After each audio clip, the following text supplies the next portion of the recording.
Kisah Sudiro di Lembah Balulang.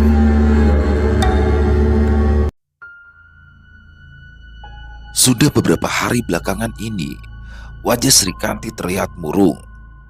Dirinya sudah mulai merasa jenuh dengan keberadaannya di tengah hutan yang jauh dari peradaban manusia. Tinggal bersama suami dan anaknya, serta Abah Uta dan juga Nyai Semala membuat Srikanti rindu tegur sapa dari kedua orang tuanya, sanak saudara, serta para tetangga di desanya.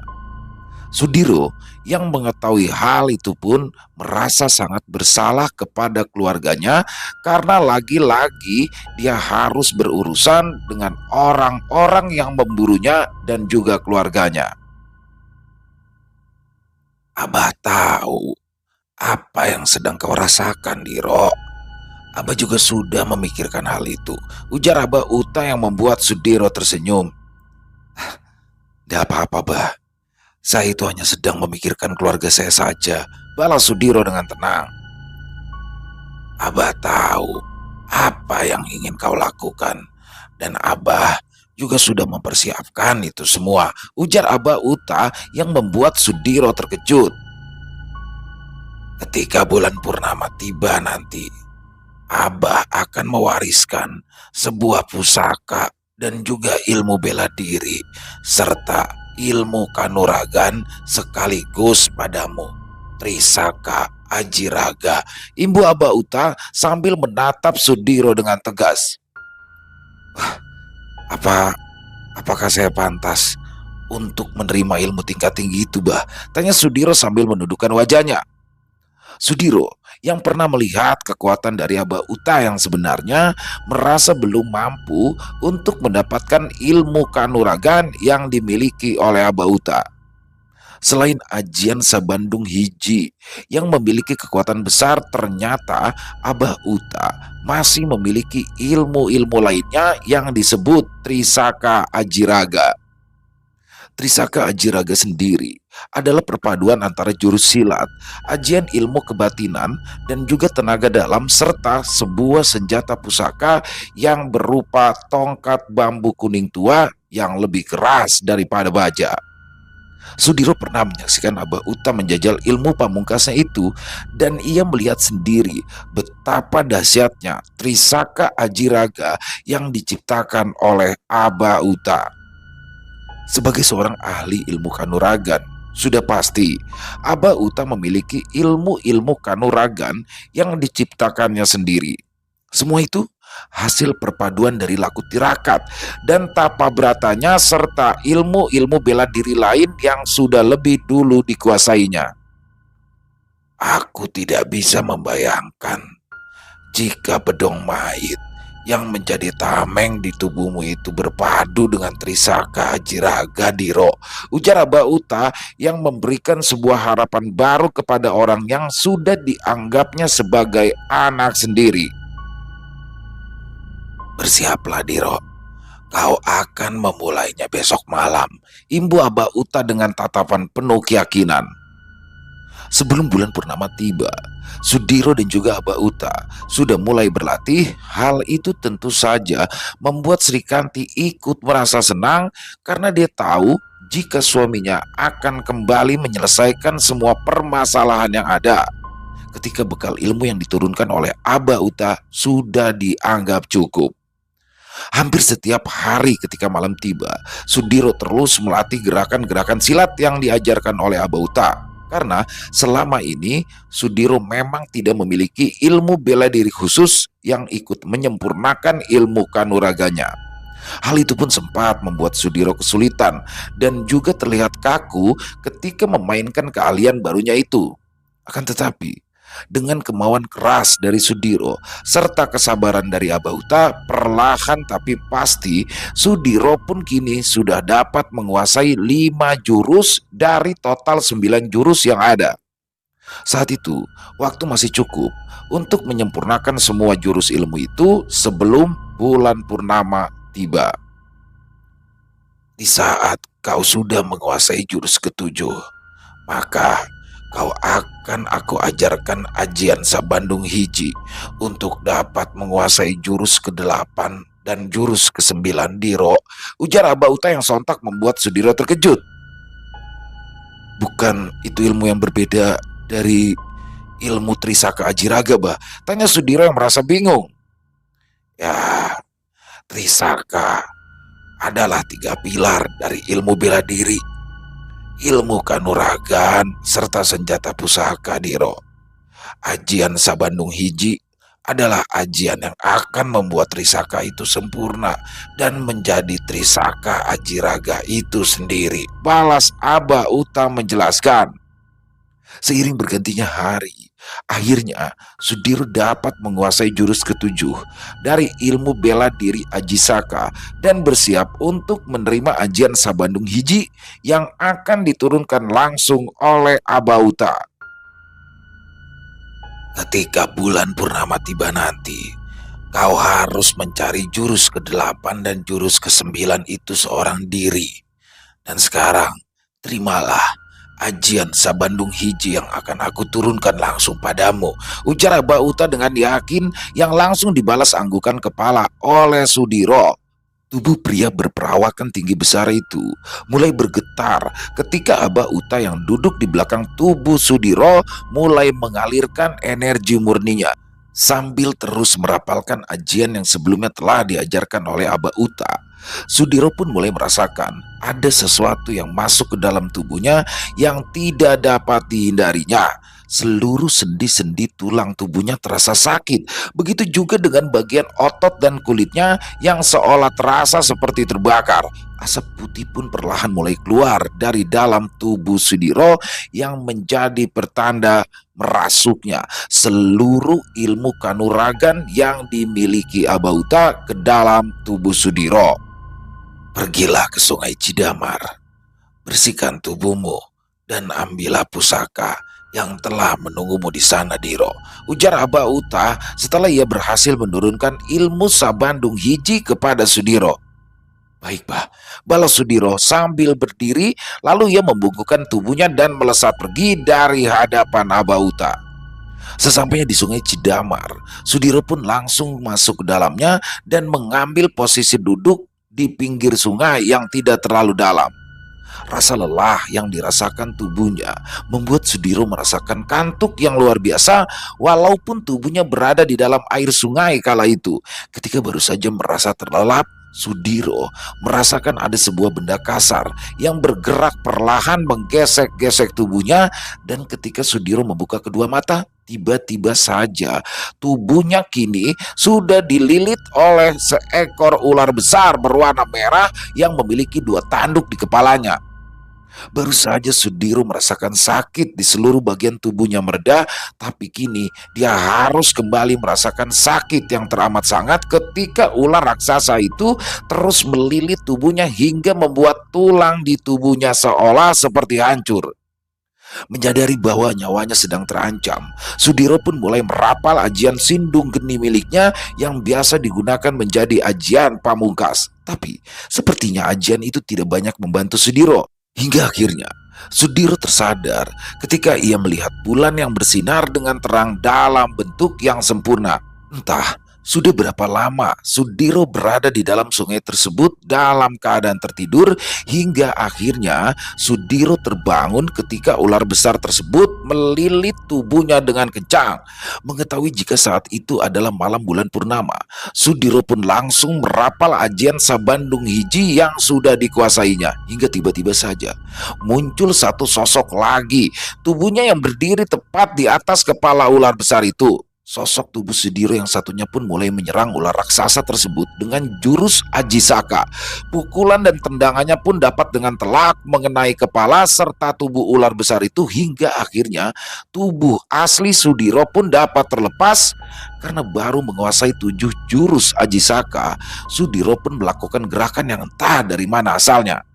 Karena memang dia sendiri belum pernah melakukan gerakan silat seperti itu, tapi tubuh kembaran Sudiro seolah seperti menuntun tubuh aslinya untuk melakukan jurus itu, hingga akhirnya Sudiro dapat menguasai jurus ke-8 dan juga jurus ke-9 dari ilmu silat Ajisaka. Dengan gerakannya yang terlihat semakin cepat dan membuat sosok ular besar itu kewalahan, akhirnya sosok ular raksasa berwarna merah itu meminta Sudiro untuk menghentikan serangannya. Dan dengan tiba-tiba, sosok ular besar berwarna merah itu pun langsung berubah menjadi tongkat kayu berwarna merah kecoklatan yang memancarkan energi besar. Aku adalah bagian dari ajian Trisaka itu. Dan kini kau telah menguasai ajian Trisaka Ajiraga. Ujar sosok suara yang berasal dari tongkat kayu berwarna merah yang melesat ke arah Sudiro. Walau sempat merasa bingung dengan apa yang terjadi, Sudiro pun langsung kembali ke rumah Aba Uta. Setelah merapalkan ajian penutup dari ilmu Sabandung Hiji, rasa tidak percaya jika dirinya berhasil mendapatkan kemampuan yang luar biasa itu membuat Sudiro terus memandangi tongkat kayu yang pada awalnya adalah sosok ular besar yang menyerangnya. Alhamdulillah, syukur kau sudah dapat menguasai ajian Trisaka Ajiraga itu dengan sempurna, Diro. Ujar Aba Uta yang langsung membuka pintu rumahnya ketika Sudiro sampai. Saya seperti sedang bermimpi, Bah. Balas Sudiro yang masih tidak percaya dengan apa yang telah dialaminya. Kau tidak memiliki ambisi, Diro.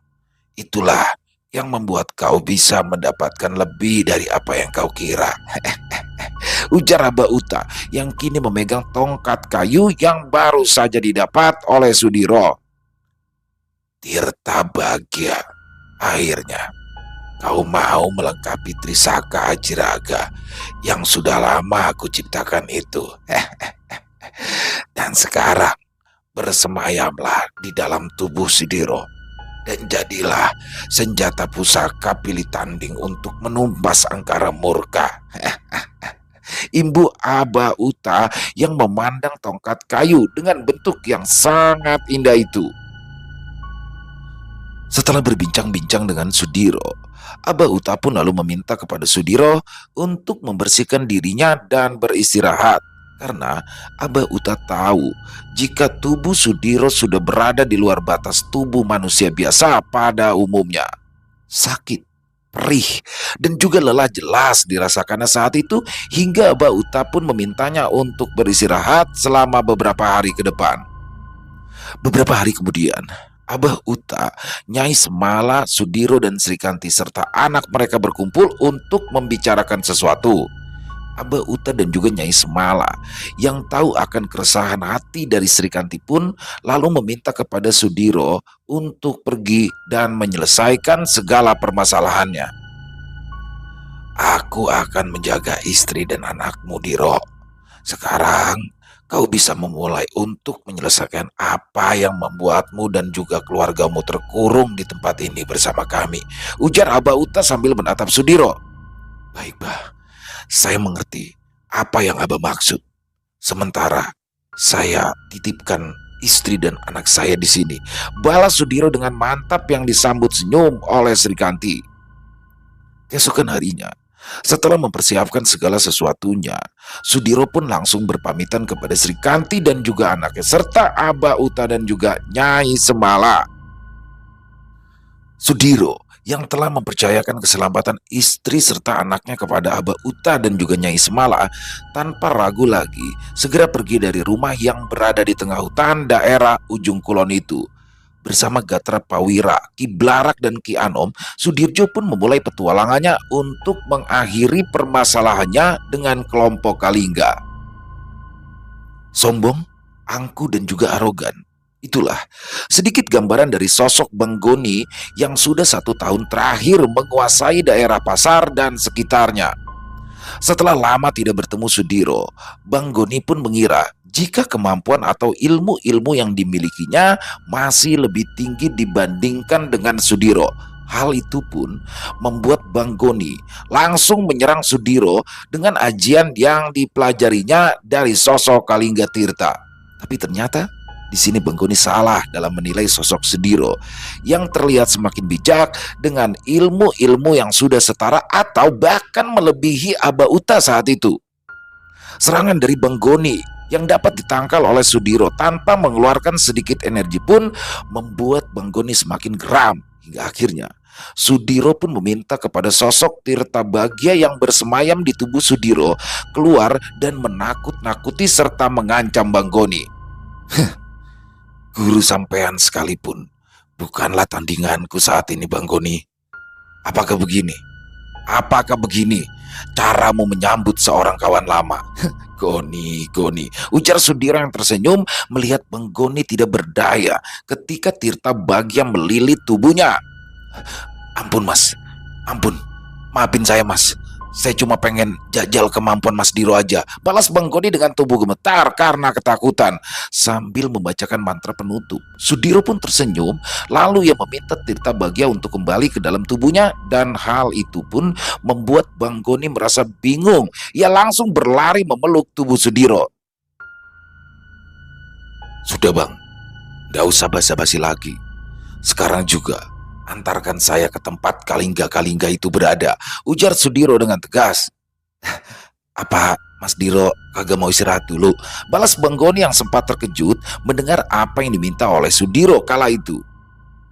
Saya sudah lama beristirahat bang, dan juga saya sudah lama tidak menghajar seseorang, balas Sudiro yang membuat Banggoni semakin gentar dengan energi besar yang tiba-tiba saja keluar dari dalam tubuh Sudiro bersamaan dengan amarah yang terpancar dari wajahnya.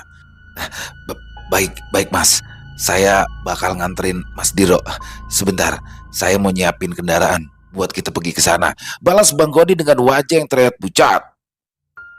Sebenarnya baru aja beberapa bulan yang lalu saya udah ngalahin orang yang megang wilayah Ruko. Tapi ternyata orang itu meminta bantuan kepada Kalingga Tirta.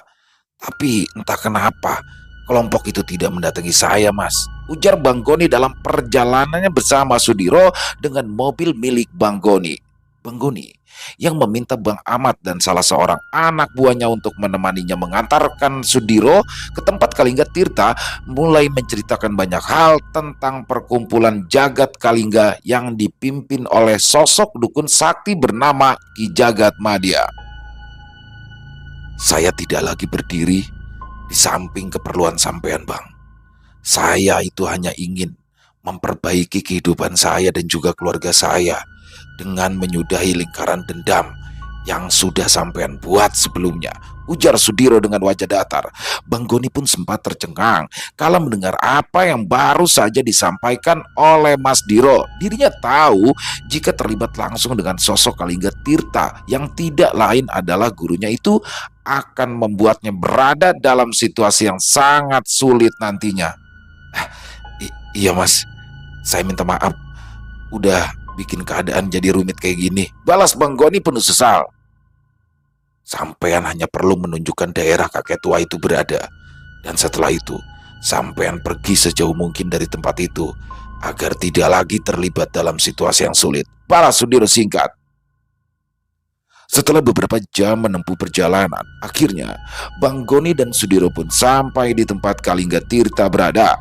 Setelah menunjukkan lokasi yang dimaksud, Sudiro pun langsung meminta kepada Banggoni untuk pergi karena merasa khawatir dengan perjalanan Banggoni. Akhirnya Sudiro pun meminta kepada Gatra Pawira mengawal perjalanan Banggoni dan juga Bang Ahmad. Sementara itu Sudiro mulai melesat pergi ke tempat Kalingga Tirta berada. Dan seolah seperti sudah mengetahui akan kedatangan dari Sudiro, Kalingga Tirta pun langsung menyambut kehadiran Sudiro dengan sebuah energi besar yang langsung melesat memburu Sudiro. Ajian tapak banyu yang berbentuk cahaya kebiruan itu terus saja menyerang Sudiro yang berusaha ingin menghindari serangan berkekuatan tinggi dari Kalingga Tirta itu. Ajian sundung geni yang berusaha dilepaskan Sudiro di saat terdesak pun akhirnya mampu menghalau ajian tapak banyu hingga menciptakan sebuah ledakan besar di depan rumah yang menjadi tempat tinggal Kalingga Tirta. Akhirnya kau datang juga Sudiro. Kami memang sudah lama menunggu kedatanganmu, ujar Kalingga Tirta bersama beberapa orang yang sudah mengelilingi Sudiro yang berdiri tepat di hadapan Kalingga Tirta. Aku datang untuk menyudahi pertikaian kita, Ki. Tidak ada tujuan lain selain ingin mengajakmu berdamai, balas Sudiro sambil membaca kekuatan lawan-lawannya saat itu. Kedamaian itu tidak akan pernah ada di lingkaran hitam tempat kita berada saat ini, Sudiro. Yang ada hanyalah menjadi pemenang atau menjadi pecundang, hidup atau mati. Balas Kalingga Tirta dengan energi besar yang sudah menyelimuti tubuhnya. Badai serangan mematikan pun tiba-tiba membuat Sudiro terperangkap di dalam kekuatan ilmu hitam yang sangat kuat. Tapi dengan bedong mayit yang masih menempel di tubuhnya, Sudiro tidak mengalami sedikit pun luka ketika gelombang energi besar dari orang-orang yang menjadi bawahan Kalingga Tirta menyerangnya secara bersamaan. Di saat itulah ajian Trisaka Ajiraga mulai ditunjukkan oleh Sudiro bersama tongkat kayu jelmaan dari Tirta Bagya. Sudiro pun dengan mudah dapat menghalau serangan dari musuh-musuhnya. Tidak ingin menunggu terlalu lama, Sudiro pun mulai mengeluarkan pasir pantai Laut Selatan yang langsung diisi oleh ajian Sindung Geni untuk menghabisi musuh-musuhnya. Aku hanya ingin menawarkan perdamaian, Ki. Tolong, jangan memaksa aku untuk bertindak lebih jauh lagi, Ki. Ujar Sudiro yang sudah berhasil menghabisi orang-orang yang membantu Kalingga Tirta. Tugasku hanya untuk membuatmu menghabiskan tenagamu, Sudiro. Bukan untuk menyepakati sebuah perjanjian. Dan juga bukan untuk mengalahkanmu. Balas Kalingga Tirta yang membuat Sudiro merasa curiga. Dan sekarang, ayo, mari kita beradu ilmu, Sudiro. Imbu Kalingga Tirta yang langsung melesatkan ajian tapak banyu dengan kekuatan tinggi. Sudiro yang mulai merasakan firasat buruk pun langsung menyambut ajian tapak banyu dengan jurus kelima dari Trisaka. Tongkat Tirta Bagya pun langsung memukul hancur ajian berkekuatan tinggi itu dengan mudah hingga membuat Kalingga Tirta terperanjat. Belum sempat hilang rasa herannya, Sudiro pun langsung menghukum Kalingga Tirta dengan ajian Sindung Geni yang diisikan ke tongkat Tirta Bagya hingga tongkat pusaka milik Sudiro itu melesat dengan cepat dan langsung menembus tubuh Kalingga Tirta. Setelah dapat mengalahkan Kalingga Tirta, Sudiro pun langsung membacakan sebuah ajian untuk membawanya pulang ke tempat Aba Uta berada. Dan hanya dalam waktu singkat, Sudiro pun kini sudah berada di dalam hutan yang menjadi tempat tinggal Aba Uta dan juga Nyai Semala. Tapi ada yang sedikit berbeda dari sebelumnya. Aura hitam sangat terasa di hutan tersebut dan juga bekas pertempuran hebat pun masih terlihat oleh Sudiro kala itu. Ketika sampai di antara batas pagar gaib yang dibuat oleh Sudiro dan juga Aba Uta, betapa terkejutnya Sudiro ketika ia mendapati keadaan di sekitaran rumah Aba Uta telah porak-poranda. Itu Bapak, Bu, ucap seorang anak lelaki berusia sekitar 5 tahunan sambil menunjuk ke arah Sudiro. Melihat sang anak dalam kondisi baik-baik saja, Sudiro pun bergegas menghampiri Widanu dan juga Srikanti. Air mata kesedihan bercampur haru pun mulai membasahi pipi Srikanti yang kini merasa aman ketika suaminya kembali dalam keadaan baik-baik saja. Aba Uta dan juga Nyai Semala diserang oleh 3 orang sakti yang datang dengan puluhan makhluk gaib, Mas. Ujar Srikanti mulai menjelaskan tentang apa yang terjadi di tempat itu. Lalu bagaimana dengan keadaan Aba Uta dan juga Nyai Semala, Kanti? Tanya Sudiro sambil mengedarkan pandangannya ke sekeliling. Mereka baik-baik saja, Mas. Hanya saja Aba Uta mengalami luka dalam dan Nyai Semala juga mengalami luka memar di bagian tangannya. Saat ini mereka berdua sedang beristirahat, jawab Srikanti yang langsung berjalan menuju ke sebuah rumah kecil yang ditempati oleh Aba Uta dan juga Nyai Semala itu. Setelah mengetahui kondisi Aba Uta yang sebenarnya, Sudiro pun langsung mengalirkan energi murninya ke tubuh Aba Uta yang terdapat bekas luka. Setelah Aba Uta dapat membuka kedua matanya, Sudiro pun langsung meminta Aba Uta untuk duduk dan mulai mengalirkan energi Sindung Geni yang bertujuan untuk membuka sirkulasi darah di tubuh Aba Uta yang memang tersumbat di beberapa bagian. Setelah beberapa saat, Aba Uta pun dapat memuntahkan cairan hitam pekat yang membuat nafasnya kembali lega. Setelah mengobati Abah Uta, Sudiro pun juga langsung mengeluarkan racun yang ada di bagian luar tubuh Nyai Semala. Dengan ajian Sindung Geni, Sudiro pun berhasil melumpuhkan racun dari serangan musuh yang mengenai tubuh Nyai Semala sebelum dapat masuk lebih dalam ke tubuhnya. Musuh kita saat ini bukan lagi sekedar dukun sakti biasa, Sudiro, ujar Abah Uta yang terlihat duduk dengan kondisi tubuh lemah. Siapa, Bah? Siapa yang berani datang menyerang tempat ini, Bah? Tanya Sudiro yang merasa geram kala melihat keadaan Abah Uta dan juga Nyai Semala. Jagat Madya, Jagat Ageng dan juga Jagat Alit. 3 orang yang memiliki kekuatan sakti dan juga sudah banyak melahirkan dukun-dukun sakti yang merupakan murid-muridnya. Jawab Abah Uta menceritakan siapa sebenarnya musuh-musuhnya saat itu. Menurut Abah Uta, beberapa ratus tahun yang lalu, ada seorang petapa sakti yang moksa di sebuah tempat di Pulau Jawa ini. Sebelum moksa, petapa itu mewariskan seluruh kesaktiannya kepada keempat muridnya yang diberi julukan Sumber Madya, Sumber Giri, dan Sumber Baruna, dan juga Sumber Janggala.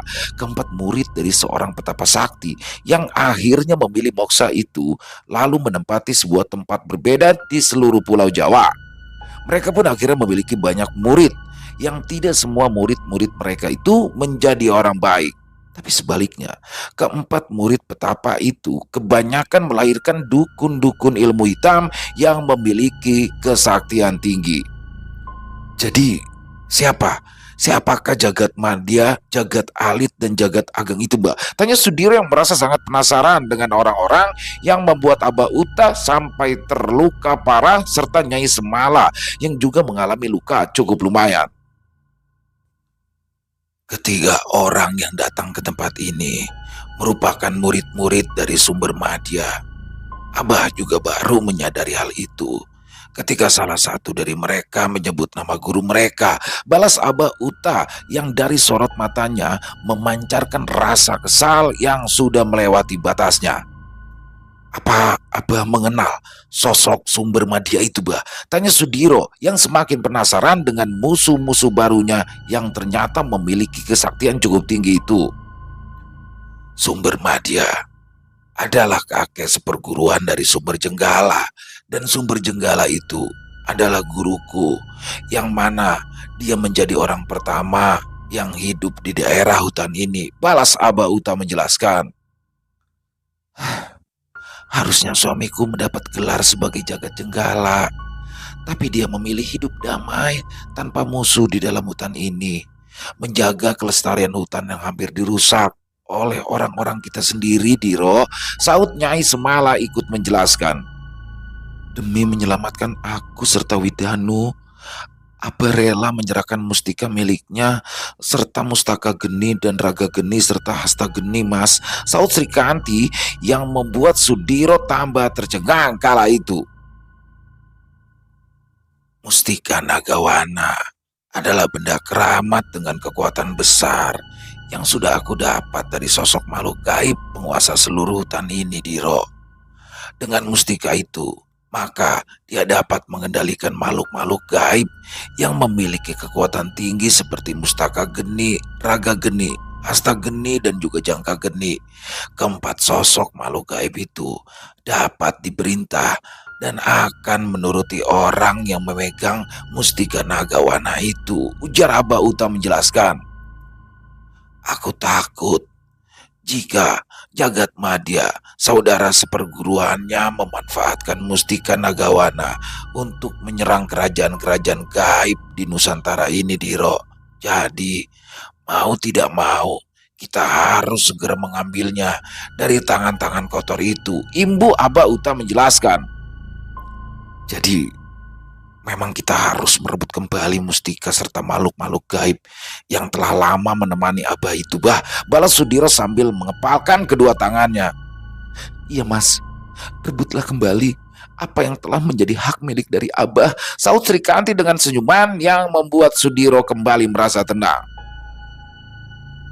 Kalau memang kau sudi membantuku, Aku akan membawa Sri Kanti dan Widanu bersama istriku untuk tinggal di sebuah lembah yang memiliki pelindung alami dari bekas tempat Nagawana bertapa hingga sosok itu moksa, ujar Aba Uta yang langsung disetujui oleh Sudiro. Kau juga boleh mengajak ketiga teman gaibmu itu ke sana, Diro. Mudah-mudahan mereka memiliki hati yang baik sehingga dapat masuk ke dalam lembah itu. Imbuh Aba Uta, raut bahagia terpancar di wajah Sri Kanti ketika kedua matanya melihat keindahan sebuah tempat yang akan menjadi tempat tinggal barunya. Lembah Balulang adalah sebuah tempat indah yang dihuni oleh berbagai macam satwa yang bahkan sudah dinyatakan punah di Pulau Jawa. Lembah Balulang adalah tempat sosok Nagawana bersemedi hingga mendapatkan kesempurnaan lalu moksa di sana. Terdapat juga air terjun yang sangat indah serta sungai dan airnya yang mengalir jernih dengan banyak ikan-ikan di dalamnya. Tempat ini berada di antara alam nyata dan alam gaib, sehingga tempat ini tidak mudah ditembus baik oleh manusia yang memiliki ilmu kesaktian tinggi maupun oleh makhluk gaib sakti sekalipun, ujar Aba Uta yang langsung membawa Sudiro, Sri Kanti dan juga Widanu ke sebuah rumah kecil tapi sangat bersih dan terlihat rapi itu. Dan ternyata ketiga sahabat gaibmu itu adalah makhluk gaib yang memiliki kebaikan di dalam hatinya, Diro. Semoga saja kekuatan mereka bertambah jika mereka mau mengasah kemampuan di lembah ini. Imbu Abauta sambil memandang sosok Gatra Pawira, Ki Blarak serta Ki Anom yang merasa heran dengan keberadaan lembah Balulang itu. Sudah hampir 10 tahun aku tidak menginjakan kakiku di lembah ini. Tapi sepertinya tempat ini tidak banyak berubah, ujar Nyai Semala yang ikut merasa senang ketika Aba Uta kembali membawanya ke tempat rahasianya itu. Kau beristirahatlah dulu di rumah itu, Diro. Biarlah istrimu dan Nyai Semala membuatkan kita makanan di sini, ujar Aba Uta yang berjalan ke arah air terjun yang memiliki keindahannya tersendiri. Suamiku itu orang baik. Sebenarnya dia sudah tidak ingin berurusan dengan persoalan duniawi. Dia hanya ingin hutan di ujung kulon ini terjaga dan tidak dirusak oleh manusia-manusia serakah yang banyak mengambil hasil bumi dari suatu tempat, ujar Nyai Semala sambil menatap tajam Aba Uta yang berjalan menuju ke arah air terjun yang tidaklah terlalu tinggi itu. Karena merasa ada yang berbeda dari Sri Kanti, Sudiro pun di sini merasa sangat tenang dan sejenak bisa melupakan kesalahannya karena telah kembali melibatkan Sri Kanti dalam sebuah permasalahan pelik. Sudiro pun langsung mengajak anaknya yang bernama Widanu untuk bermain di tempat yang sangat indah itu. Dari raut wajahnya, Sudiro pun mulai merasakan kebahagiaan yang sudah beberapa waktu dia lupakan itu. Bisa bermain dengan anak lelakinya adalah sebuah kebahagiaan besar bagi Sudiro yang sempat dibuat pusing oleh semua permasalahan yang awalnya bersumber dari sahabatnya itu. Sementara itu, dari arah air terjun, terlihat Aba Uta membawakan sesuatu yang sangat merepotkan dirinya. Tapi ketika Sudiro hendak membantu Aba Uta, ia menolaknya dan meminta Sudiro untuk masuk ke dalam rumah kecil di tengah hutan yang sangat indah itu. Aku sangat yakin jika bedong mayitmu itu dapat melindungimu dari ajian-ajian sakti selama ini, Diro. Tapi sebelumnya, janganlah kau tersinggung jika aku mengatakan bedong mayitmu itu tidak akan mampu menahan serangan dari sosok Wanageni, ujar Aba Uta menjelaskan kepada Sudiro di dalam rumah kecil yang sangat nyaman untuk dihuni itu. Siapa lagi, Bah? Siapa lagi sosok Wanageni itu? Tanya Sudiro yang sangat terkejut mendengar apa yang dikatakan oleh Aba Uta. Wanageni adalah salah satu makhluk berkekuatan api yang pernah dikalahkan oleh Nagawana ratusan tahun yang lalu. Karena tidak ingin membahayakan keselamatan banyak manusia, akhirnya Nagawana memecah tubuh Wanageni menjadi 3 bagian. Mustaka Geni, Raga Geni, dan Hasta Geni dengan Mustika Nagawana sebagai kunci untuk menyatukan makhluk berkekuatan besar bernama Wana Geni itu. Ujar Aba Uta menjelaskan sambil memberikan kulit ular dengan sisik emas yang berkilauan. Gunakan ini, Diro.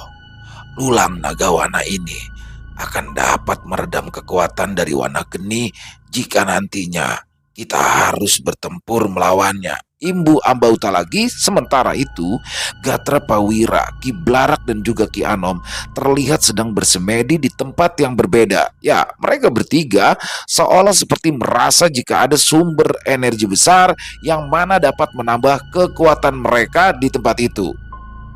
Akhirnya, Nagawana mengizinkan makhluk lain untuk menyelaraskan energinya dengan energi alam di tempat ini. Jika mereka berhasil, maka mereka akan mendapatkan tambahan energi besar dari lembah Balulang ini. Ujar Aba Uta yang mengetahui jika Ki Gatra Prawira, Ki Blarak dan Ki Anom sedang bertapa brata di lembah Balulang itu. Istirahatlah dulu, Diro. Malam ini aku akan mengambil kembali pusakaku yang aku tinggal di Gua Lawang yang ada di balik air terjun itu. Imbu Aba Uta dengan penuh keyakinan. Di tempatnya berada Ki Anom yang memiliki kesaktian paling rendah dibandingkan Gatra Pawira dan juga Ki Blarak bertemu dengan sosok seorang panglima perang dengan pakaian perang kebesarannya dan juga tombak di tangan kanannya. Sosok panglima perang yang bertubuh tegap itu memandang ke arah Ki Anom sambil tersenyum seolah menyambut kedatangan Ki Anom di tempat itu. Apa yang kau cari di tempat tersembunyi ini, Kisanak? Tanya sosok panglima perang yang terlihat gagah dengan suara besar dan tegas. Mohon maaf, Raden. Saya hanya ingin menyatu dengan alam di tempat ini yang energinya terasa hangat. Jika Raden tidak berkenan, maka saya akan secepatnya pergi dari tempat ini.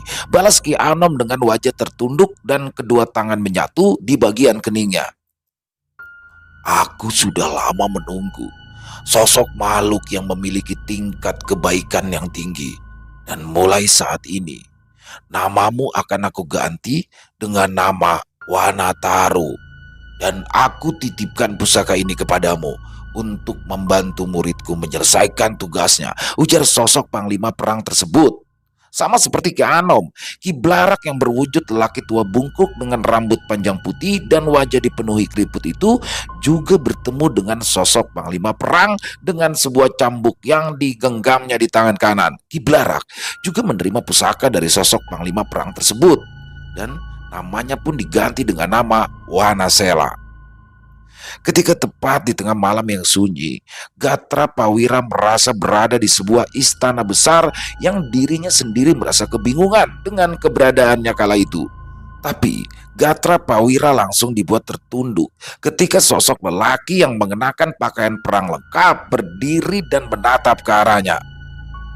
Gatra Pawira, kau adalah anak keturunan dari sahabatku yang menguasai alas mati di tengah Pulau Jawa. Saat ini, aku akan memberikan sedikit kekuatanku untukmu serta keris pusaka Wana Panca padamu, ujar sosok yang sama seperti yang ditemui oleh Ki Anom dan juga Ki Blarak. Pada malam berikutnya, ketika Aba Uta telah berhasil mengambil kembali benda pusakanya yang disimpan di balik air terjun di lembah Balulang itu, Aba Uta lalu meminta Sudiro untuk pergi ke tempat di mana Aba Uta biasa melakukan tapa brata. Dan di sanalah Sudiro kembali mendapatkan kekuatan Nagawana yang akhirnya membuat Sudiro setara dengan Aba Uta. Aku sangat percaya kepada Sutadirja hingga aku memberinya sebuah tempat untuk berlindung jika dalam keadaan bahaya. Saat ini, aku juga akan memberikanmu kepercayaan yang sama seperti Sutadirja, dan aku akan memberikanmu kesaktianku untuk mengambil kembali Mustika Nagawana yang merupakan perwujudan dari sebagian kekuatanku, ujar sosok Nagawana yang berwujud lelaki bertubuh tegap dengan cahaya kekuningan yang terpancar dari tubuhnya. Setelah Aba Uta, Sudiro, Gatra Pawira, Ki Blarak atau Wanasela dan juga Ki Anom atau Wanataru mendapatkan kekuatan dari naga Wana. Mereka pun kini mulai berlatih dan mencoba menyelaraskan energi yang ada di tubuh mereka dengan pusaka milik mereka masing-masing. Kiwana Sela terlihat sudah tidak lagi bertubuh bungkuk dan wajahnya pun terlihat seperti manusia biasa dengan bersenjatakan cambuk api. Kiwana Sala atau Ki Blarak mulai menjajal kemampuannya. Begitu juga dengan Ki Anom atau Kiwana Taru. Tombak geni yang memiliki kekuatan besar itu terus diputarnya hingga menimbulkan gelombang energi besar perpaduan angin dan juga api. Kekuatan Kiwana Taru atau Ki Anom pun meningkat pesat dan setara dengan kekuatan Kiwana Sela atau Ki Blarak. 5. Jumlah kita saat ini adalah 5, Sudiro. Apakah ini adalah sebuah kenyataan dari ramalan Nagawana yang pernah berkata jika suatu saat akan ada pancamukti yang akan berhasil menyeimbangkan antara dunia hitam dan dunia putih? Ujar Aba Uta yang terlihat sangat berbeda dengan pakaian serba hitam dan ikat kepala hitam hingga membuatnya terlihat gagah. Kita harus mulai dari mana, Bah? Tanya Sudiro kepada Aba Uta. Dataran tinggi di Jawa Tengah. Nagawana yang memberitahuku kemana harus mencari mereka saat ini. Balas Aba Uta dengan kedua tangan mengepal. Sebelum pergi, Aba Uta pun berpesan kepada Nyai Semala agar tidak pernah keluar dari dalam lembah Balulang karena di lembah itu mereka berdua akan aman dan tidak akan bisa dideteksi keberadaannya oleh seseorang maupun makhluk gaib. Selain itu, kubah pelindung yang sudah dibuat oleh Nagawana sendiri mampu menahan kekuatan dari luar dan juga mampu membuat keadaan sekitar tidak terlihat. Setelah memastikan keadaan Nyai Semala, Sri Kanti dan juga Widanu aman, Aba Uta yang ternyata memiliki nama asli Sutadirja itu bersama Sudiro, Gatra Pawira, Kiwana Sela dan Kiwana Taru bersiap untuk melakukan perjalanan ke sebuah tempat yang berada di dataran tinggi di Pulau Jawa. 2 sosok manusia dan 3 sosok jin sakti itu mulai membuka tabir penyamar dan juga dinding gaib pelindung yang terpasang di lembah Balulang dengan melewati alam gaib. Aba Uta, Sudiro, Gatra Pawira dan juga Kiwana Sela serta Kiwana Taru dapat dengan cepat sampai di tempat yang akan mereka tuju. Sama seperti tempat tinggal Aba Uta sebelumnya. Kawasan yang menjadi tempat tinggal Jagat Madya pun dijaga oleh para pelindung gaib serta makhluk-makhluk gaib di sekitarannya. Tapi itu bukanlah hal sulit bagi Aba Uta, Sudiro dan yang lainnya untuk masuk ke dalam wilayah yang dikuasai oleh Jagat Madya dan 2 kakak seperguruannya itu dengan senyap. Kemampuan Aba Uta dan juga Sudiro yang sangat tinggi dapat dengan mudah mengelabui para penjaga dari sosok jin dan juga siluman dengan kekuatannya. Lagi-lagi Aba Uta dan Sudiro dapat menyusup tanpa diketahui oleh semua makhluk yang berada di sana. Aba Uta yang merasakan kekuatan dari Mustika Nagawana pun langsung mengajak Sudiro, Gatra Pawira, Kiwana Sela dan juga Kiwana Taru untuk langsung menyerang tempat tersebut. Tapi sayang, kehadiran Aba Uta dapat diketahui oleh sosok Mustaka Geni, Raga Geni dan juga Hasta Geni yang langsung menyerang Aba Uta dan yang lainnya. Pertempuran gaib antara Aba Uta dan sosok makhluk gaib rewangannya itu pun terjadi dengan hebat hingga energi-energi liar yang melesat langsung membunuh makhluk-makhluk gaib yang menjaga tempat itu. Bunuh aku, Suta. Aku tidak ingin bertindak di luar kendaliku ketika mustika itu dapat menyatukan tubuhku kembali, ujar Mustaka Geni yang rupanya ia masih mengingat sosok Aba Uta. Tujuan Aba Uta dan Sudiro datang ke tempat itu bukanlah untuk membunuh Mustaka Geni, Raga Geni dan juga Hasta Geni, tapi untuk kembali mengambil Mustika Nagawana dan menghancurkan Jagat Madya, Jagat Giri dan Jagat Baruna yang telah mengajarkan ilmu-ilmu hitam yang telah banyak membunuh manusia kala itu. Tapi semua itu bukanlah hal mudah.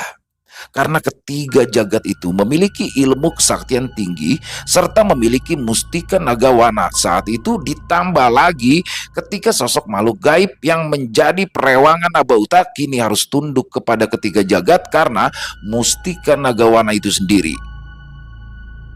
Walau kekuatan Gatra Pawira Kiwana Sela dan juga Kiwana Taru masih berada di bawah kekuatan Mustaka Geni, Raga Geni dan juga Hasta Geni, tapi ketiganya langsung berhadapan dan meminta Abauta serta Sudiro untuk segera mengambil Mustika Nagawana. Pertempuran antara makhluk gaib berkekuatan tinggi itu pun langsung pecah dan membuat keadaan semakin ricuh. Banyak sekali makhluk gaib peliharaan dari jagat Madya yang langsung memburu Abauta dan Sudiro untuk mencegah keduanya sampai di tempat jagat Madya dan dua saudaranya. Tapi dengan mudahnya Abauta dan Sudiro pun dapat mengalahkan seluruh makhluk gaib yang menjadi perewangan dari jagat Madya, hingga akhirnya Abauta dan Sudiro pun dapat berhadapan langsung dengan sosok jagat Madya, jagat Giri dan jagat Baruna. Selesai. Wow. Kisah dari Mas Untung Prasetyo mengobati kerinduan kita semua dengan sosok yang sangat berkarisma yaitu Sudiro. Dan beneran ini sudah ditunggu-tunggu oleh teman-teman dan juga saya sudah menunggu-nunggu ya untuk kisah Sudiro ini karena selalu menarik untuk mengikuti kisah-kisah dari Sudiro sendiri ini. Dan luar biasanya bagaimana di sini Sudiro akhirnya bisa mendapatkan beberapa ajian sakti dan juga salah satunya dia memiliki tongkat dari bambu kuning yang sudah masuk ke dalam badannya yang diberikan oleh Abauta. Luar biasa. Ada beberapa poin sih yang saya lihat dalam kisah ini. Poin pertama yang saya agak tertarik itu adalah Bang Goni ya. Bang Goni ini walaupun sebentar ditampil tapi menunjukkan keangkuhannya. Ternyata Bang Goni yang pada awalnya seorang preman biasa tanpa memiliki kekuatan atau kesaktian apa-apa, setelah ia berguru kepada beberapa orang, ternyata dengan kesaktian yang dimilikinya bisa mengubah dirinya. Dia yang pada awalnya ditolong oleh Sudiro, tapi akhirnya Goni mencoba untuk menyerang Sudiro pada saat pertemuan selanjutnya. Ini di sini membuktikan bahwa ketika orang itu diberikan sesuatu yang lebih, barulah terbuka tuh sifat aslinya bagaimana. Yang tadinya dia sudah meminta tolong sama Sudiro, baik kepada Sudiro, tapi ketika dia sudah memiliki kekuatan lebih, di situ dia justru ingin menyerang Sudiro. Ini poin sih yang bisa saya ambil. Dan yang kedua adalah ketika Sudiro, dia kan orang Jawa Tengah, orang Jawa ya, tiba-tiba dia merantau ke Jakarta untuk berdagang, udah ingin melepaskan semuanya. Tiba-tiba harus mengalami kejadian dan kembali lagi harus berurusan dengan hal-hal gaib sampai dengan takdir menuntunnya untuk ke tanah Banten, di mana di sana dia akhirnya bertemu dengan Abauta dan justru dia langsung diberikan oleh Abauta semua apa yang dimiliki, kesaktian-kesaktian yang sudah dimiliki oleh Abauta. Poinnya yang saya lihat di sini adalah bahwa orang baik pada akhirnya akan dipertemukan dengan orang baik juga. Saya sangat meyakini hal itu. Dan di situ Abauta walaupun dia baru melihat Sudiro, tapi dia sudah bisa menilai bahwa ya Sudiro adalah orang baik. Dan dia bahkan memberikan seluruh yang dia punya kepada Sudiro karena memang sudah percaya. Di sini poinnya, ingat. Ya di situ poinnya, jadi saya selalu mempercayai bahwa orang baik akan selalu dikumpulkan, dipertemukan dengan orang-orang baik juga. Jadi overall kisahnya keren banget Mas Untung, dan ini makin penasaran dengan kisah-kisah selanjutnya nih. Sudiro bagaimana nih dengan kesaktian yang sudah dia punya. Dia sudah berhasil membunuh salah satu musuhnya, dan apakah dia akan bisa mengalahkan dan mengambil hak dari pada milik Abauta ya. Ditunggu lagi Mas Untung ya, jangan lama-lama nih kisah dari Sudiro. Teman-teman udah pasti kangen semua nih. Dan semoga kisah barusan bisa menghibur para teman-teman semuanya, kepada para pecinta penikmat horor, lebih khususnya lagi kepada para subscriber dari channel Ilo Bercerita. Buat yang punya komentar lain silakan, ataupun punya pendapat lain bisa dituliskan di kolom komentar, ataupun hanya sekedar saling menyapa silakan, insya Allah kami akan membalasnya satu persatu. Kami juga ingin menyampaikan ucapan terima kasih kepada seluruh teman-teman yang sudah selalu setia mendukung channel kami, yang sudah selalu hadir di setiap harinya. Karena kehadiran teman-teman lah kami selalu bersemangat berkarya di setiap harinya. Buat yang suka dengan video barusan, yuk bisa diklik tombol like-nya, tombol jempolnya. Buat yang belum subscribe, jangan lupa diklik tombol merah subscribe-nya. Jangan lupa lonceng notifikasinya juga dinyalakan agar teman-teman selalu mendapatkan notifikasi dari konten-konten yang akan kami upload selanjutnya. Untuk channel Ilo Bercerita, kami upload di setiap malamnya ya, di setiap harinya, setiap jam 9 malam waktu Indonesia bagian Barat. Oh iya, ada beberapa teman-teman ya yang nanya, kok aku nggak dapet notifikasi sih dari YouTube ketika Bang Ilo upload. Memang terkadang seperti itu, dan udah teman-teman pastikan saja setiap jam 9 malam waktu Indonesia bagian Barat langsung aja kunjungi channel Ilo Bercerita, karena insya Allah akan ada selalu cerita-cerita terbaru dari kami, kisah-kisah nyata, kisah-kisah horor yang pastinya akan menghibur teman-teman semua. Dan buat teman-teman mungkin yang mau mengirimkan kisah horornya kepada kami ya, horor misteri yang diangkat dari kisah nyata yang berdasarkan pengalaman pribadi, apabila mungkin berkenan silakan bisa mengirimkannya ke nomor telepon yang ada di bawah sini, dan bebas ya, dalam bentuk tulisan boleh, dalam bentuk audio boleh, senyamannya teman-teman aja. Buat yang sudah mengirimkan kisah, kami ucapkan terima kasih. Dan di akhir kata saya Ilham mengucapkan permohonan maaf apabila mungkin dalam pembawaan kisahnya barusan ada kata-kata saya yang salah, ataupun ada kata-kata saya yang mungkin kurang berkenan. Saya mohon dibukakan pintu maaf yang seluas-luasnya. Dan sampai berjumpa lagi di konten-konten kami selanjutnya yang pasti tidak kalah serunya, pasti tidak kalah horornya. Masih bersama saya Ilo di channel Ilo Bercerita. Salam sehat, sukses selalu untuk kita semua. Wassalamualaikum warahmatullahi wabarakatuh.